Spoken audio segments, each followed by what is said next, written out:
SIR के खिलाफ ममता बनर्जी दूसरे दिन भी कोलकाता में धरने पर बैठी हुई नजर आई। कल पूरी रात ममता बनर्जी टेंट में ही रही। ममता बनर्जी ने बीजेपी पर एसआईआर के जरिए बंगाल को बांटने की कोशिश का आरोप लगाया।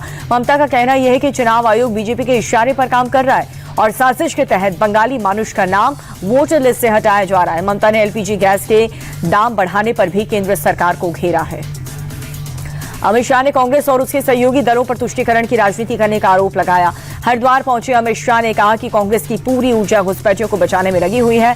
राहुल बाबा को जितना विरोध करना है कर लें, लेकिन हम चुन चुनकर घुसपैठियों को देश से निकालेंगे। अमित शाह ने कहा कि एसआईआर वोटर लिस्ट का शुद्धिकरण है, लेकिन विपक्ष इस पर भ्रम फैलाने का काम कर रहा है। नीतीश कुमार के राज्यसभा जाने पर विपक्ष हमलावर है। आरजेडी नेता राबड़ी देवी ने कहा कि नीतीश कुमार की बुद्धि भ्रष्ट हो चुकी है। बीजेपी उन्हें बिहार से भगा रही है, उन्हें बिहार की नहीं छोड़ना चाहिए।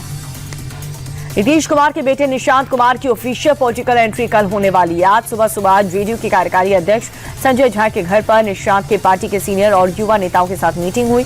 पार्टी की आगे की रणनीति को लेकर के विस्तार से चर्चा हुई और कल नीतीश ने विधायक सांसदों के साथ बैठक की थी। इसी मीटिंग में तय हो गया था कि 8 मार्च यानी कि कल निशांत को पार्टी में शामिल किया जाएगा।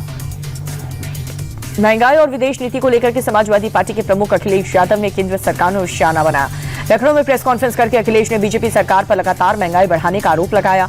उन्होंने कहा कि महंगाई तभी घटेगी जब बीजेपी सत्ता से बाहर जाएगी। वहीं विदेश नीति पर सपा प्रमुख बोले, अब भारत की विदेश नीति भी विदेश के लोग तय कर रहे हैं। बता दें कि अखिलेश का ये बयान भारत को रूस से तेल खरीदने के लिए अमेरिका की इजाजत देने के बाद आया है। तमिलनाडु में विधानसभा चुनाव के लिए डीएमके कांग्रेस में सीट बंटवारे पर मुहर लगाई है। डीएमके ने कांग्रेस को 28 सीट दी है। इसके अलावा एक राज्यसभा सीट भी दी है। ये फैसला मुख्यमंत्री एम.के. स्टालिन और तमिलनाडु कांग्रेस कमेटी के अध्यक्ष के बीच हुई बैठक में लिया गया। पार्टी सूत्रों के मुताबिक सीट शेयरिंग को लेकर के कांग्रेस और डीएमके का गठबंधन टूटने की कगार पर पहुंच गया, लेकिन पी चिदम्बरम ने स्टालिन से मुलाकात की और लंबी बातचीत के बाद बात बन गई।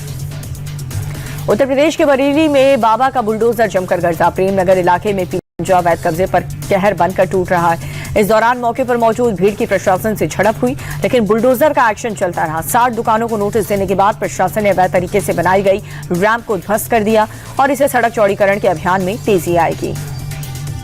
राजस्थान के टोंक में मामूली बात को लेकर के पत्थर चल गए हैं। विशेष समुदाय के 3 से 4 युवक लड़ते लड़ते दूसरे मोहल्ले में घुस गए, जिस पर स्थानीय लोगों ने उन्हें रोकने की कोशिश की, लेकिन उत्पात मचाने वाले युवक ने समझाने वालों को निशाना बना दिया।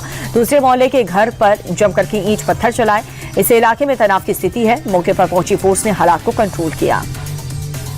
मिडिल ईस्ट में जंग चढ़ी और पाकिस्तानी तेल के लिए छाती पीट रहा है। ईरान की वजह से पाकिस्तान में तेल का अकाल पड़ चुका। 1 लीटर पेट्रोल का भाव 300 रुपए के पार हो चुका है और वो भी पाकिस्तानी रुपए। तो जरा सोचिए इसका भारत में भाव क्या होगा। जरा सुनिए रोते बिलखते पाकिस्तानियों के शहबाज सरकार को कैसे कोस रहे हैं। ये तो तूफान मच गया ना यहाँ गरीब आदमी के लिए। गवर्नमेंट हमारी इतनी स्ट्रांग हो कि यार इन चीज़ों का तो मुकाबला करें ना।